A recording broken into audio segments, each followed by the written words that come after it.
Di kawasan Heartland Center Villa Permata Lipo Village, Karawaci, Tangerang, apa kabar untuk seluruh pendengar di seluruh Indonesia, Anda yang menyaksikan kami di seluruh dunia yang terhubung melalui jaringan internet, melalui YouTube channel di Heartline Network, Anda yang juga mendengarkan kami audio streaming di www.heartline.co.id, juga Anda yang mendengarkan melalui aplikasi di Jalur Hati. Senang sekali kesempatan kali ini, saya Ria Masilitonga, boleh menemani Anda selama beberapa waktu ke depan, dan hari ini kita akan berbicara seputar dunia pendidikan Kristen di Indonesia. Karena kalau kita mau merefleksi, kita mau melihat keadaan dari dunia pendidikan Kristen di Indonesia, kita melihat begitu banyak sekolah-sekolah Kristen yang maju. Tetapi kita juga tidak boleh menutup mata kalau masih banyak sekolah-sekolah Kristen yang masih harus ditingkatkan kualitasnya, baik dari sisi guru, kemudian kurikulum, atau mungkin bahkan dari segi infrastruktur. Nah, untuk itu saya kali ini sudah bersama dengan Ketua MPK. Kali ini bersama dengan Ketua Umum MPK-nya Bapak Handi Irawan Juwadi, MBA, MKOM, yang sudah tersambung melalui virtual di fasilitas Zoom. Pak Handi, apa kabar? Sangat baik sekali Ibu Ria. Sama seperti nama Ibu Ria, mudah-mudahan seluruh pendengar dari Hotline juga sangat ceria juga. Iya, terima kasih Pak Handi. Selamat ulang tahun untuk MPK yang katanya di tahun ini berulang tahun ke-72 ya Pak Handi. Ya, satu sejarah yang cukup panjang dari satu generasi ke generasi berikutnya ya. Iya, oke, kalau berbicara tentang MPK, mungkin banyak yang belum tahu di antara kita semua yang menyaksikan siaran kita kali ini, Pak Handi. MPK itu apa sih, Pak? Sejarahnya bagaimana? Mungkin secara singkat Anda bisa mengelaborasi, Pak Handi. Sebenarnya singkatnya demikian, Hmm. bahwa MPK itu tidak bisa dilepaskan dari perjalanan pada saat masih ada pemerintahan Belanda ya. Jadi sekitar 1935 ada beberapa inisiasi untuk membentuk semacam konsorsium Hmm. atau membentuk semacam perhimpunan daripada sekolah-sekolah Kristen supaya mereka bisa menyatukan suaranya, supaya mereka juga bisa sharing bersama dan kemudian mereka juga bisa mendapatkan banyak hal di antara sekolah-sekolah Kristen. Tapi kemudian pada tahun 1950 baru kemudian didirikan. Dan memang salah satu pendirinya adalah juga PGI ya. Jadi gereja-gereja di Indonesia itu tidak terlepas juga mereka memikirkan bagaimana sekolah-sekolah Kristen itu menjadi satu kesatuan wadah.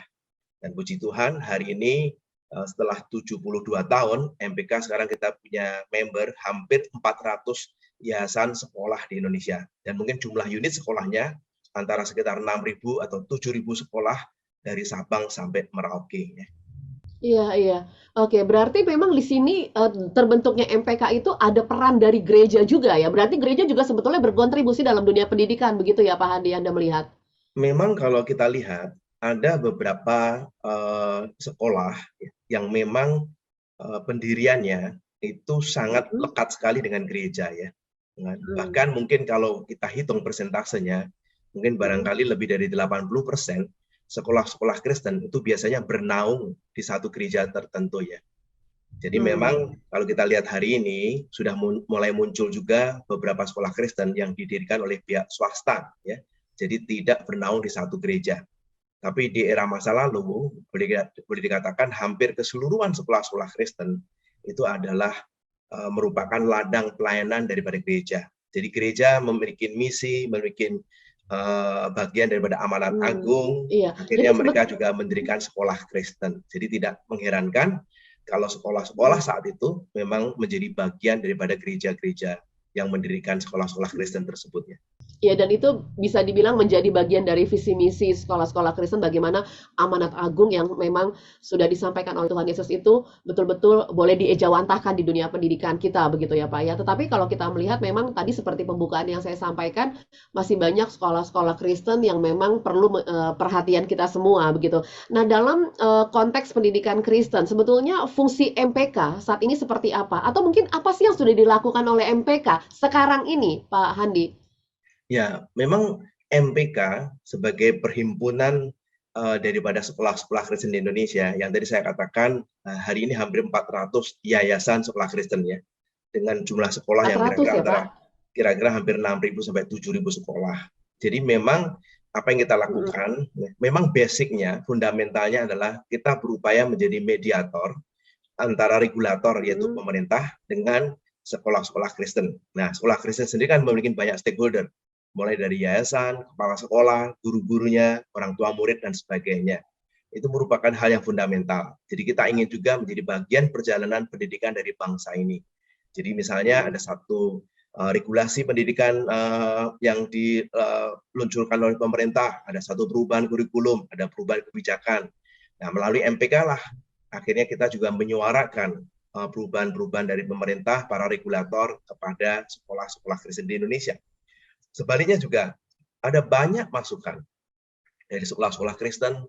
Mungkin mereka membutuhkan sesuatu, mereka memiliki harapan tertentu, ada tantangan, dan mereka bisa menyuarakan juga melalui MPK. Dan kita bisa bayangkan, kalau ada ribuan sekolah Kristen kemudian memberikan suara kepada pemerintah, tentu akan menjadi salah satu mekanisme atau saluran yang tidak efektif. Ya. Jadi melalui MPK, kita bisa menyalurkan apa yang menjadi aspirasi dari sekolah-sekolah Kristen kepada pemerintah. Itu hal yang paling basic. Tapi tentu saja visi dan misi MPK lebih dari itu. Itu memang hal pokok, hal inti yang dikerjakan oleh MPK. Tapi kita memiliki visi dan misi di atas hal-hal fundamental yang mungkin nanti kita bisa sharingkan bersama-sama. Begitu Ibu Ria. Masalah visi misi nih Pak Handi, begitu kan? Berarti kan memang kalau mau dilihat dengan kenyataan yang ada sekarang, banyak PR sebetulnya yang harus dilakukan oleh Pak Handi Irawan dan juga tim di kepengurusan yang mungkin sampai beberapa tahun ke depan begitu ya Pak Handi. Kalau Anda melihat gitu ya, sebetulnya tantangan ke depan itu apa sih Pak? Satu tantangan secara umum yang tidak hanya dihadapi oleh sekolah-sekolah Kristen. Okay. Kita pasti tahu nomor satu misalnya, terutama selama 2 tahun terakhir adanya pandemi. Ya, teknologi yang mengubah proses pembelajaran itu menjadi hal yang luar biasa. Yeah. Mungkin barangkali dibandingkan dengan industri yang lain, kalau kita sebut dengan industri, maka sekolah atau industri pendidikan ini salah satu industri yang paling sensitif atau yang paling besar dampaknya terkena perubahan akibat pandemi dan teknologi. Ya. Kita bisa bayangkan bagaimana mereka bisa belajar kalau kemarin tidak ada teknologi. Tiba-tiba di awal Maret 2020 kita semuanya shock, ada banyak sekolah yang kemudian tidak siap. Tapi pandemi akhirnya mengajarkan bagaimana setiap sekolah yang ingin maju, mereka harus melakukan adopsi terhadap teknologi tadi. Ya. Itu contoh pertama yang dialamin hampir semua sekolah. Dan hampir semua sekolah pasti mengalami juga salah satu stakeholder atau hal yang paling penting di dalam sekolah itu adalah kualitas guru. Di Indonesia sebenarnya kita tidak terlalu kekurangan jumlah guru. Kita punya jumlah guru kira-kira lebih dari 3 juta. Kita punya murid kira-kira sekitar 50 juta. Ya. Jadi 25 juta di tingkat SD, sekitar 10 juta di tingkat SMP, 10 juta di tingkat SMA, mungkin sekitar 5 juta di tingkat PAUD, itu kira-kira. Dan rasio guru dan murid kita itu relatif cukup baik. 1 banding 15 sampai 1 banding 18. Jadi secara Anda itu ideal ya Pak Handi? Cukup ideal. Okay. Anda bisa bandingkan dengan Singapura, Anda bisa bandingkan dengan Amerika dan negara-negara maju. Relatif kita memiliki rasio yang cukup baik. Problem yang terbesar adalah masalah kualitas guru. Karena jumlah guru yang tersertifikasi itu relatif masih di bawah 60%. Itu problem kedua. Ya, tentu saja yang kalau kita bicara problem secara global yang lain adalah problem yang berhubungan dengan masalah infrastruktur tentunya. Itu kadang-kadang ada beberapa sekolah yang sangat tertinggal, mereka tidak memiliki sarana yang baik. Yang kedua, jadi saya katakan adalah masalah kualitas guru. Kualitas guru. Jadi hampir seluruh sekolah di Indonesia ya, tentu memiliki challenge karena guru merupakan stakeholder yang sangat penting. Guru yang berkualitas pada akhirnya akan menghasilkan murid-murid yang berkualitas. Tentu yang ketiga, ada banyak juga mungkin beberapa sekolah pasti punya problem misalnya dalam hal fasilitas, dalam hal prasarana, dalam hal manajemen sekolah, dan problemnya relatif tentunya bermacam-macam. Nah, itu contoh tantangan atau problem untuk sekolah-sekolah secara umum. Mari kita lihat bagaimana dengan sekolah Kristen di Indonesia. Sekolah Kristen di Indonesia relatif unik ya. Uniknya adalah relatif memiliki. Uniknya di mana Pak? Nah, kualitas daripada sekolah Kristen di Indonesia, tadi sama seperti Ibu Ria di dalam pendahuluan, ada beberapa yang sangat bagus sekali. Tetapi banyak sekolah Kristen yang tadi saya sebutkan jumlah ribuan, sebenarnya mereka ada di daerah yang tertinggal, kan? Mereka di daerah yang terpencil dan yang terbelakang, ya. Dan mereka memang tidak memiliki akses pendidikan yang relatif baik. Nah, otomatis sudah pasti saya mau memfokuskan terutama sekolah-sekolah di daerah T3, ya. Biasanya orang menyebutnya daerah-daerah yang tertinggal ini. Ya, Karena D3. memang banyak sekali sekolah Kristen kan didirikan oleh gereja, tadi saya katakan. Beberapa sinode besar di Indonesia seperti HKBP misalnya, atau GEMIM misalnya di daerah Sulawesi Utara, atau GKI ya Pak? Ya, GEMIT misalnya yang di daerah NTT misalnya, atau untuk Maluku atau di Papua. Nah, banyak sekolah-sekolah ini pasti mereka memiliki problem yang lebih besar. Ya. Dan kalau kita lihat, ya, memang upaya pemerintah untuk mengatasi tantangan kualitas guru sebenarnya di Indonesia relatif cukup baik. Apa yang pemerintah lakukan yaitu dengan menaikkan gaji guru, ya. Oke. Kalau kita perhatikan hari ini, gaji guru di Indonesia, terutama guru-guru negeri, itu berkisar mungkin antara 5 juta sampai 11 juta, tergantung golongannya, ya. Mulai dari guru TK, guru SD, sampai guru SMA yang bergelar S2, S3, ya. Tapi relatif antara 5 juta sampai 11 juta. Itu gaji pokok dan juga plus tunjangannya. Itu di mana, Pak? Itu di mana, Pak? Di kota-kota besar mungkin ya, Pak? Oh, itu golongan dari pemerintah. Tergantung daripada golongan. Dimanapun Anda mengajar, kalau Anda golongan 1A, mendapatkan gaji 1,5 juta, tunjangan 3,5 juta misalnya.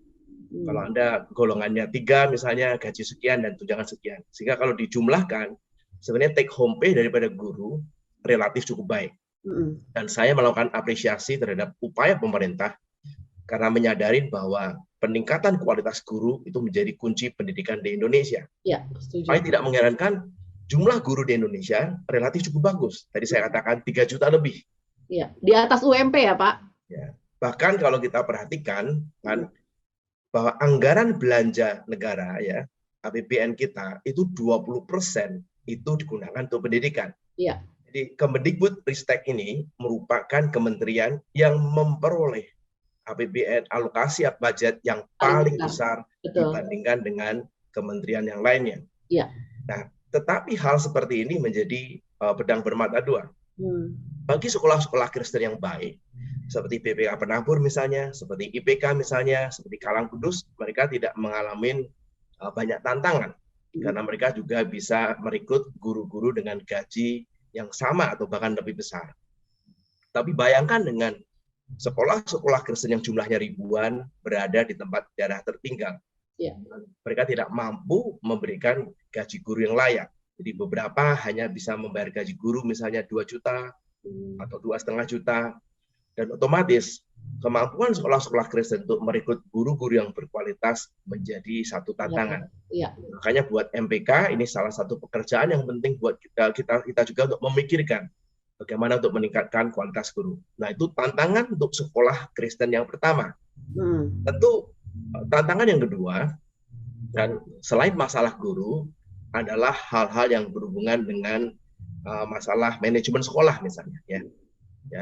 Karena kalau kita bicara sekolah negeri, biasanya mereka tentu kita tahu kan, pemiliknya adalah pemerintah daerah atau negara yang memiliki. Jadi otomatis mereka punya standar kerja yang baik, mereka punya manajemen yang sudah terstandarisasi dengan baik. Tapi bagi sekolah Kristen itu seringkali manajemen sekolah itu banyak ditentukan oleh kualitas yayasannya sendiri. Ya. Dan yayasan sendiri kan dibentuk oleh gereja. Jadi kadang-kadang ada semacam gap dalam hal ini. Ada beberapa gereja mungkin mereka juga tidak memiliki kemampuan yang baik untuk memilih orang-orang duduk di yayasan dengan baik, yang memiliki kualitas yang baik, akhirnya menghasilkan manajemen sekolah yang baik. Nah, ini merupakan yang juga MPK lihat, itulah sebabnya Majelis Pendidikan Kristen beserta dengan pengurusnya kita berupaya juga bagaimana meningkatkan kualitas manajemen daripada sekolah. Dan yang ketiga, sebenarnya hal yang menarik dari MPK terutama adalah kan kita memiliki satu kesempatan yang luar biasa, bukan karena teknologi, perubahan teknologi, tapi memang juga perubahan kurikulum. Dengan adanya kurikulum merdeka misalnya, itu merupakan salah satu kesempatan yang baik juga buat kita. Artinya adalah bahwa space untuk membuat kurikulum yang berdasarkan kearifan lokal misalnya, kebebasan dalam menciptakan kurikulum yang berbasis Kristiani misalnya, atau kemudian membuat kurikulum yang spesial sesuai dengan karakter bagaimana anak itu akan dibangun, itu menjadi satu kesempatan yang baik. Makanya MPK pun melihat bahwa bagaimana fungsi kita sebagai transformator untuk meningkatkan yayasan sekolah Kristen di Indonesia agar mereka bisa mengisi kesempatan-kesempatan yang baik ini. Jadi ada banyak tantangan, tapi di satu sisi saya melihat ada juga banyak kesempatan yang kita isi bersama-sama. Maka MPK mengajak sekolah-sekolah Kristen di Indonesia untuk bersama-sama, bukan hanya melihat tantangan dan challenge terus-menerus, tapi kita juga melihat satu kesempatan apa yang bisa kita lakukan bersama. Begitu Ibu Ria. Dari apa yang tadi sudah Pak Handi sampaikan, deskripsikan, berarti memang begitu banyak PR yang harus dilakukan oleh Pak Handi Irawan dan juga kepengurusan yang sekarang gitu ya Pak Handi ya. Terutama tadi saya menggarisbawahi seputar kualitas guru gitu. Nah, apa yang dilakukan oleh MPK terkait dengan persoalan kualitas guru ini gitu. Contohnya gitu Pak, seperti apa? Terutama buat guru-guru yang mungkin masih masuk dalam generasi baby boomers gitu, yang mungkin saat ini di kota-kota besar mereka sudah pensiun, tapi di tempat-tempat yang terpencil mungkin mereka masih mengajar gitu. Secara teknologi kan bisa dibilang secara mengajar mereka oke, tapi secara teknologi generasi ini kan sepertinya memang sulit untuk mereka beradaptasi gitu Pak. Ya, memang sebenarnya sekolah Kristen untuk guru, salah satu hal yang positif adalah kita pernah melakukan survei untuk guru-guru Kristen di Indonesia pada saat pandemi, ya, bekerja sama dengan Bilangan Research Center.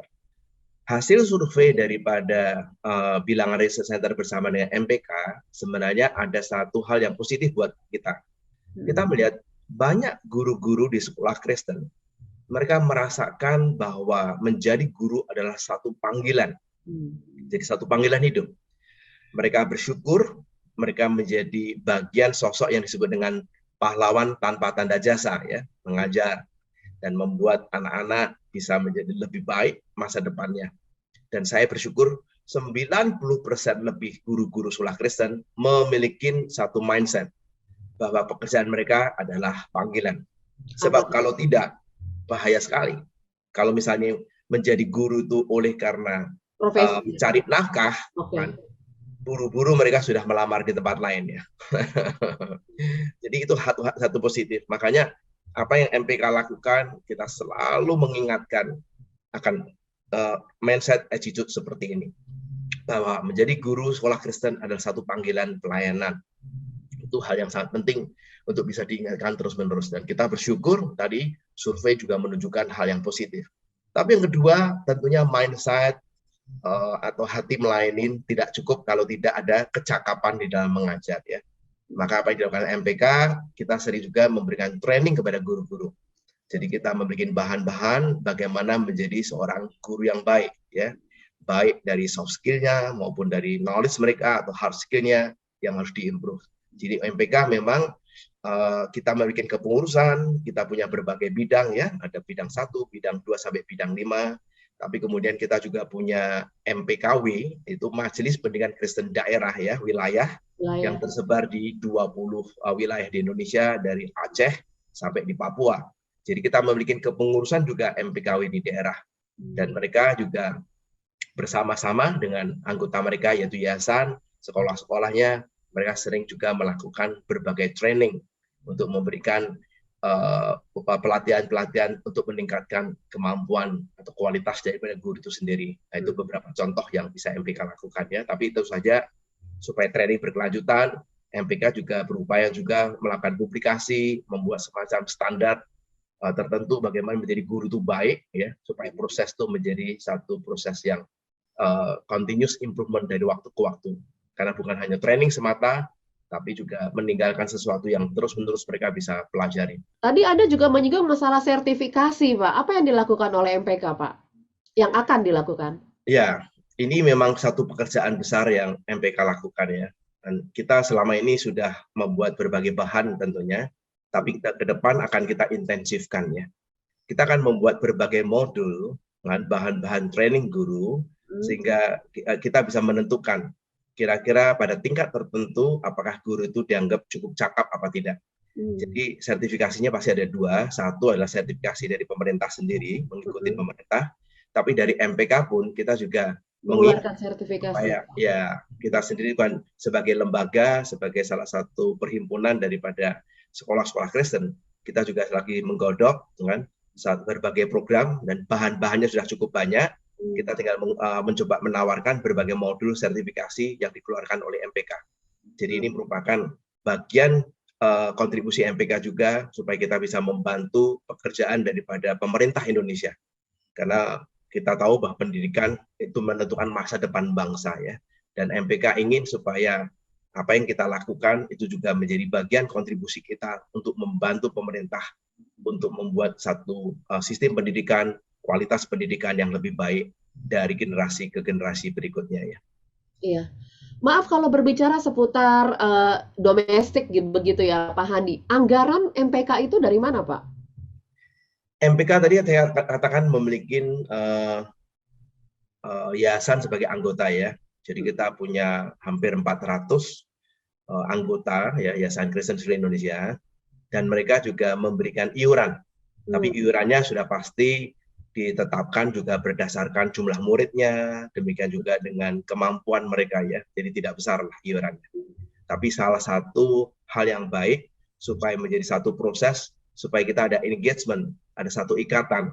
Nah, MPK juga harus memiliki obligasi, memiliki kewajiban juga untuk mengelola anggaran itu dengan baik dan mengembalikan itu menjadi benefit kepada setiap anggotanya. Tapi yang kedua, tentunya kita tidak bisa menggantungkan dengan iuran saja ya. Tapi kita bersyukur di MPK juga ada banyak orang-orang yang terpanggil untuk menjadi donatur ya. Jadi mereka tergerak, mereka tahu bahwa pendidikan merupakan hal yang sangat penting, merupakan tempat di mana bagian daripada ladang pelayanan, dan juga mempersiapkan masa depan anak-anak menjadi anak-anak yang lebih baik, generasi yang lebih baik. Jadi kita bersyukur ada juga orang-orang tergerak yang kemudian mereka menjadi donatur daripada MPK. Iya, kalau dibilang sekarang kan memang pandemi ini kita bersyukur sudah landai begitu ya, Pak. Walaupun kita dapat informasi katanya sudah naik lagi seperti saat itu. Tapi kalau dilihat sekarang kita sudah mulai agak bebas bergerak ruangnya begitu ya. Kalau menurut Anda dengan kondisi sekarang ini Pak Handi, yang paling urgent yang harus dilakukan oleh MPK, oleh tim dari MPK itu yang mana Pak? Ya, di MPK kita sekarang memiliki ada 5 bidang kepengurusan ya. 5 bidang kepengurusan. Dan sebelum kepengurusan saya itu memiliki 3 bidang. Nah, saya pecah menjadi 5. Nanti kita Apa bisa saja melihat. boleh dijelaskan Pak yang 5 ya, itu Pak? Bidang yang pertama adalah atau bidang 1 yaitu mengenai yang berhubungan dengan kualitas pendidikan ya. Jadi yang berhubungan dengan betul-betul ada 3 hal yang kita lakukan, yaitu untuk meningkatkan kualitas guru, kemudian berhubungan dengan kurikulum, dan yang ketiga adalah manajemen sekolah. Ya, itu bidang pertama, itu merupakan salah satu core daripada MPK. Dan bidang yang kedua yaitu bidang yang berhubungan dengan digitalisasi pembelajaran. Nah, ini hal yang baru. Ini penting ya. Ini merupakan hal yang baru, merespon dengan perubahan teknologi, dengan pandemi. Maka kita di bidang kedua ini kita akan mencoba menentukan apa sih LMS atau Learning Management System yang cocok. Jadi kita perlu menciptakan e-learning, kita juga perlu menciptakan satu kurikulum yang baik yang bisa menjadi bagian daripada kurikulum digital, dan tentu saja tidak bisa dilepaskan pula adalah yang berhubungan dengan teknologi. Ya. Pada dasarnya adalah bagaimana kita juga melibatkan media sosial misalnya, kita melibatkan berbagai teknologi digital supaya kita bisa memiliki kesempatan. Ya. Kalau dulu tidak mudah kalau kita ingin mengajar ke sekolah-sekolah yang ada di Papua, ada di Maluku, dan itu akan menjadi cost yang sangat besar. Jadi puji Tuhan hari ini justru pandemi mengajarkan kepada kita ada satu kesempatan yang baik. Maka sekolah-sekolah yang baik kita harapkan mereka sudah punya kurikulum yang baik, mereka punya konten yang baik.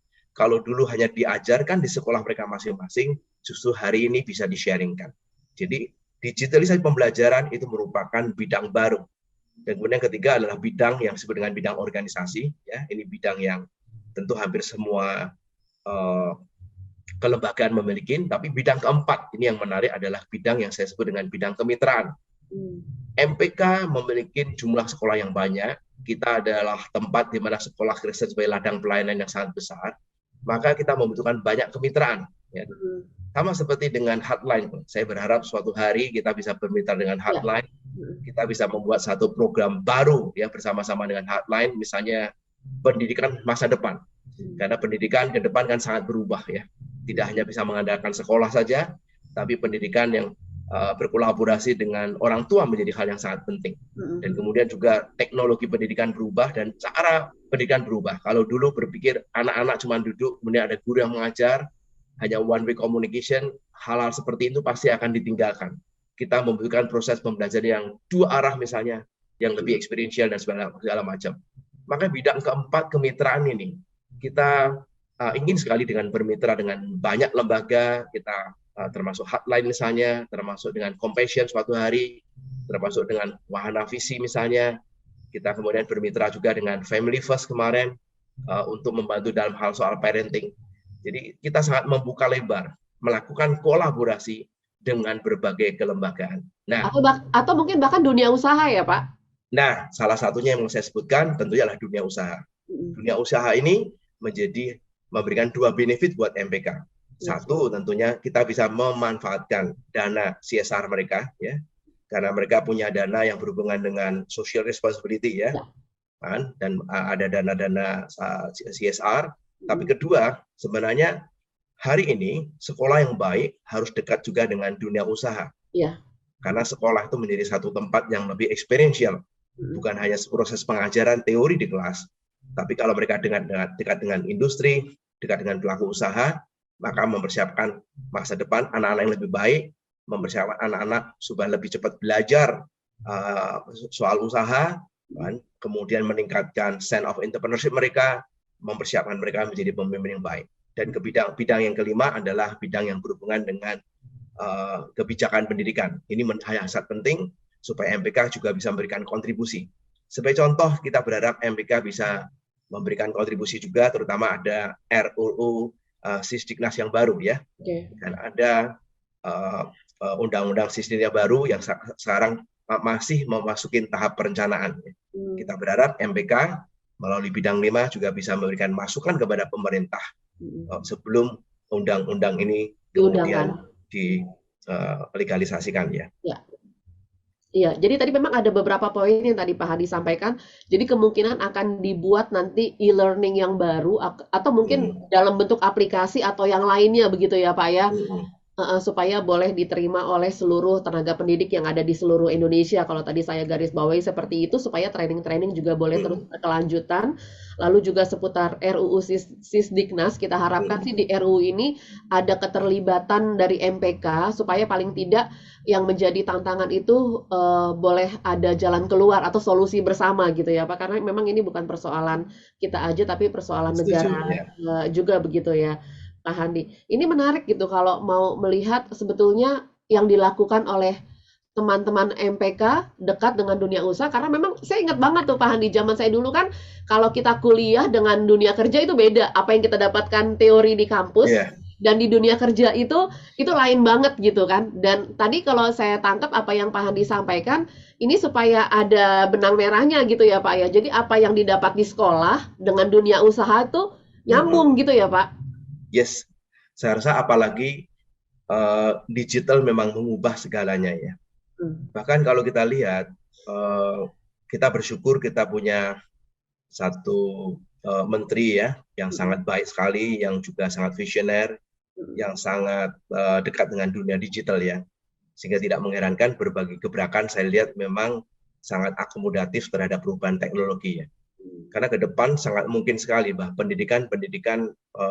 sistem pendidikan di Indonesia juga akan mengalami banyak perubahan. Bahkan sangat mungkin sekali bahwa ke depan itu peran pemerintah semakin kecil misalnya. Kemudian pendidikan itu sangat diversifikasi. Pendidikan itu cenderung customized misalnya, ya kan? Karena ada kurikulum merdeka dan lama-lama seperti itu. Dan kemudian tidak mengherankan juga kalau suatu hari ada waktunya mungkin entah 10 tahun lagi, entah 20 tahun lagi, jangan-jangan pendidikan formal itu lebih tidak dibutuhkan gitu ya. Sehingga orang mengatakan bahwa sekolah itu boleh dikatakan boleh menjadi semacam school Iya, is a hub gitu ya. Jadi seperti ibaratnya pakai marketplace. Ya, itulah sebabnya di MPK kita punya bidang 2 untuk digitalisasi pembelajaran ya. Apalagi kalau kita melihat, kita bersyukur kita punya menteri yang sangat mengerti mengenai proses digital ya. Karena memang sebelumnya di marketplace dia adalah orang digital ya. Jadi kita bersyukur juga kalau kita melihat memang ke depan itu sangat mungkin sekali bahwa skenario pendidikan itu bisa berubah besar ya. Sistem pendidikan akan berubah besar. Bisa juga 10 tahun lagi atau 20 tahun lagi, kita tidak tahu ya. Tapi kita perlu mempersiapkan, karena digitalisasi pembelajaran tidak akan bisa dihentikan. Mungkin ada beberapa sekolah menganggap bahwa digital itu hanya merupakan salah satu saluran pembelajaran. Jadi kalau dulu channelnya hanya di kelas ya, tatap muka, sekarang bisa melakukan digital. Itu salah satu perubahan besar pasti. Tapi kadang-kadang pengaruh digital bisa lebih besar ke sana. Bisa juga suatu hari ada konsep bahwa sekolah itu sebenarnya lebih banyak outsource. Jadi ada suatu hari, sangat mungkin sekolah itu seperti marketplace. Jadi school is a hub. Gitu. Jadi bayangkan dengan seperti Tokopedia misalnya, bayangkan seperti CDID atau Bukalapak gitu ya, atau Shopee. Jadi ada juga sekolah, dia menghimpun berbagai konten, di mana murid-muridnya bisa mengakses kontennya. Dan akhirnya mereka menjadi sekolah. Kan? Itu kan seperti marketplace. Dan itu suatu hari sangat mungkin terjadi. Bahkan ada kemungkinan yang paling luar biasa, orang sudah melihat bahwa dunia formalitas sekolah itu menjadi hal yang semakin tidak penting. Akhirnya banyak orang bisa learn as you go. Artinya adalah setiap saat dia bisa belajar. Dimanapun dia bisa belajar, ada media sosial, ada YouTube, ada akses, ada konten.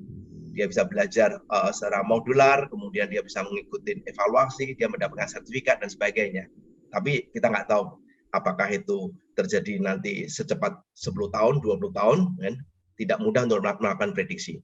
Tapi yang paling penting memang hari ini, kalau setiap sekolah sudah mau mengadopsi digitalisasi pembelajaran, saya rasa itu menjadi langkah pertama. Paling tidak, infrastruktur daripada digitalnya sudah ada. Yang kedua, guru-gurunya sudah terbiasa dengan teknologi digital, demikian juga dengan murid-muridnya. Sehingga suatu hari kalau ada perubahan fase yang lebih cepat, dan relatif mereka lebih siap. Jadi sebenarnya pandemi kemarin itu memang shocking, tapi juga sekaligus satu anugerah juga. Sehingga mempercepat setiap sekolah, stakeholdernya, guru, orang tua, dan murid berlomba-lomba, mereka harus beradaptasi supaya relevan. Dan kita sebenarnya juga perlu bersyukur kan, buat mereka-mereka yang bisa mengatasi situasi pandemi, akhirnya berbagai sekolah ini ternyata memiliki kemampuan digital yang jauh lebih baik. Persoalan-persoalan yang ada di masa pandemi ini kan kita juga tidak menutup mata dengan psikologis anak-anak kita gitu ya Pak ya, anak-anak didik kita. Apa yang bagian atau tim mana yang nantinya akan merumuskan ini Pak? Seputar emosi, psikologis yang nantinya kan ini akan berimbas kepada lulusan-lulusan dari sekolah Kristen. Akan seperti apa goalnya gitu dari MPK? Ya, saya setuju itu. Memang ini pandemi tadi memang memberikan tantangan yang banyak ya. Kalau kita bicara teknologi, kan, tentu banyak upaya manusia bisa mengatasi teknologi ya. Tapi sebenarnya saya setuju sekali bahwa pandemi ini juga memberikan semacam beberapa dampak psikologis ya. Karena beberapa, terutama mereka tidak punya infrastruktur, mungkin sekitar 30% kemarin itu pada waktu permulaan pandemi, hampir proses belajar mengajar itu berhenti ya, karena sekolah tidak punya infrastruktur. Jadi akhirnya mereka tidak bersekolah ya untuk waktu yang cukup lama sebelum sekolahnya bisa mempersiapkan diri atau menunggu pemerintah membantu mereka. Dan kemudian belum ditambah kenyataan setelah setahun mereka juga belajar di rumah, kemudian terjadi interaksi yang baru antara anak dan orang tua ya. Dan orang tua baru menyadari bahwa mereka bukan guru yang baik, banyak orang tua yang tidak sabar, dan kemudian anak-anaknya malah kena marah ya, kan? Karena mereka tidak terlibat dalam dunia pendidikan sebelumnya, terus tiba-tiba menjadi guru di rumah ya, baru sadar bahwa pekerjaan menjadi guru kan tidak mudah ya, dan anak-anaknya juga kemudian merasa hubungan dengan orang tua bukannya lebih harmonis, tapi justru mereka baru menyadari bahwa ternyata hubungan mereka lebih tidak harmonis, akhirnya anak-anak bisa menyendiri dan segala macam. Ini memang berbagai tantangan psikologis ya. Maka yang salah satu yang ingin kita juga lakukan bersama-sama dengan MPK, dengan sekolah-sekolah Kristen, kita kembalikan lagi ya. Kalau seandainya kita bisa melakukan collaborative teaching, jadi namanya proses pembelajaran sekali lagi, hari ini harus menjadi proses kolaborasi berbagai stakeholder. Bahwa yang namanya proses pendidikan anak itu bukan hanya pekerjaan sekolah, bukan hanya pekerjaan kepala sekolah maupun guru-gurunya. Bahwa yang namanya orang tua, mereka juga harus dilibatkan di dalam proses pembelajaran di rumah. Maka tidak mengherankan kita memiliki satu task force di MPK, yaitu parenting ya. Jadi kita mengajarkan terutama untuk orang tua murid, menyadarkan mereka. Jangan mengatakan bahwa Anda punya uang, Anda sudah membayar uang sekolah anak-anak, sudah memenuhi kewajibannya, tidak. Kenapa? Proses edukasi tidak bisa diserahkan kepada guru semata. Orang tua, keterlibatan orang tua akan sangat menentukan karakter daripada anak itu sendiri. Dan keterlibatan orang tua dalam proses pendidikan akan menentukan juga emosi daripada anak itu sendiri, kemandirian anak itu sendiri, dan bagaimana kemudian anak itu bisa siap memasuki dunia kerja di suatu hari. Jadi kita ingatkan bahwa perubahan yang salah satu besar adalah kolaboratif, bukan hanya antara anak dan guru ya, dan kolaborasi anak dan guru menjadi hal yang penting ya sudah pasti. Jadi sekali lagi bukan hanya mengajar satu arah, tapi mereka harus berkolaborasi dengan anak, ada engagement, ada interaksi ya. Maka kita senang juga pemerintah juga sudah membatasi jumlah anak per kelas, kan? Tidak boleh terlalu besar gitu ya. Tapi sekali lagi kolaborasi antara anak dan orang tua dan kolaborasi antara guru dan orang tua menjadi hal yang semakin penting di masa mendatang ya. Walaupun teknologi semakin canggih, tapi emotional attachment, kan? Bagaimana proses orang tua itu menjadi bagian daripada pendidikan menjadi hal yang sangat penting. Iya, karena memang ini sudah eranya adalah era kolaborasi. Kalau dulu kita hanya tahunya sekolah dan POMG gitu ya Pak ya. Kolaborasinya hanya di situ dan biasanya lingkupnya nggak luas gitu. Lingkupnya kecil. Kalau ini justru malah stakeholder semua mereka berkolaborasi gitu ya Pak Handi ya. Iya, baik Pak Handi di kesempatan akhir nih, mungkin ada apa harapan Bapak gitu terhadap baik itu stakeholder pendidikan Kristen ke depannya yang paling penting, prinsip-prinsip paling penting yang harus dipegang oleh semuanya? Ya, pertama pendidikan itu merupakan salah satu proses di mana setiap stakeholder harus memiliki perspektif jangka panjang ya, perspektif jangka panjang. Karena mendidik seorang bukan satu proses instan, 1 bulan, 1 tahun, anak bisa menjadi lebih pandai, anak kemudian bisa menjadi berubah. Sehingga memerlukan satu visi misi panjang ya. Dan kita bersyukur pemerintah pun sudah memiliki blueprint untuk pendidikan ya sampai tahun 2035. Demikian juga dengan MPK, kita punya visi misi juga yang panjang, kita sudah tetapkan visi misi MPK di tahun 2030 ya. Jadi kita berharap juga MPK itu menjadi salah satu lembaga yang bisa mempercepat proses transformasi sekolah-sekolah Kristen. Yang bisa menghasilkan apa? Ada 5 hal yang kita harapkan. Yaitu adalah sekolah-sekolah Kristen yang bisa menghasilkan siswa-siswa yang unggul. Unggul bukan berarti mereka itu menang berkompetisi. Unggul artinya mereka itu harus memberikan yang terbaik. Unggul artinya mereka harus mengasah talenta yang Tuhan sudah berikan kepada mereka.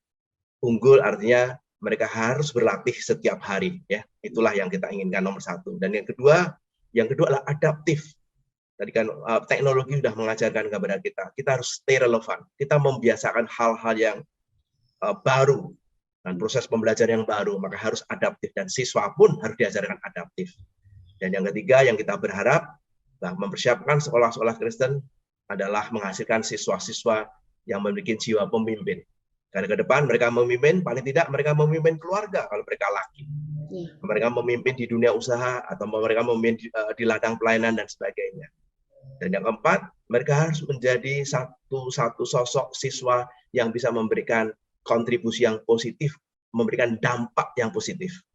Jadi mereka menjadi garam dan terang dunia tentunya yang kita harapkan.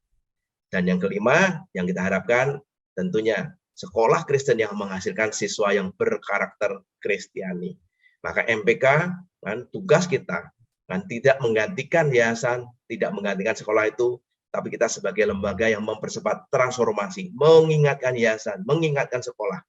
Bahwa Anda harus bertransformasi agar bisa menghasilkan siswa-siswa yang unggul, yang adaptif, yang bisa memimpin, memberikan dampak positif dan berkarakter Kristiani.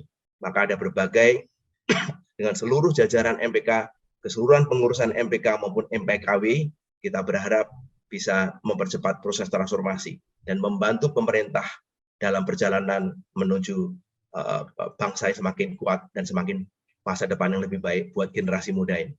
Oke, baik.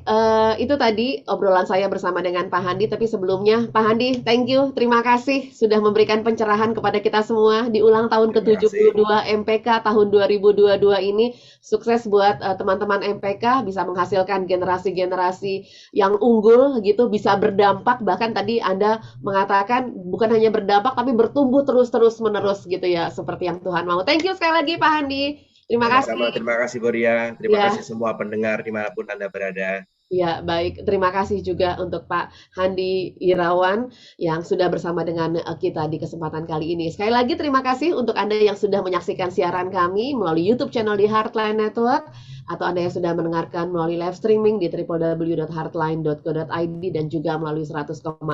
Dan Anda yang terlewat obrolan saya bersama dengan Pak Handi Irawan, silakan bisa menyaksikan kembali melalui YouTube channel di Heartline Network. Saatnya saya Ria mohon pamit dan juga Pak Handi Irawan di kesempatan kali ini, dan kita akan bertemu di lain kesempatan.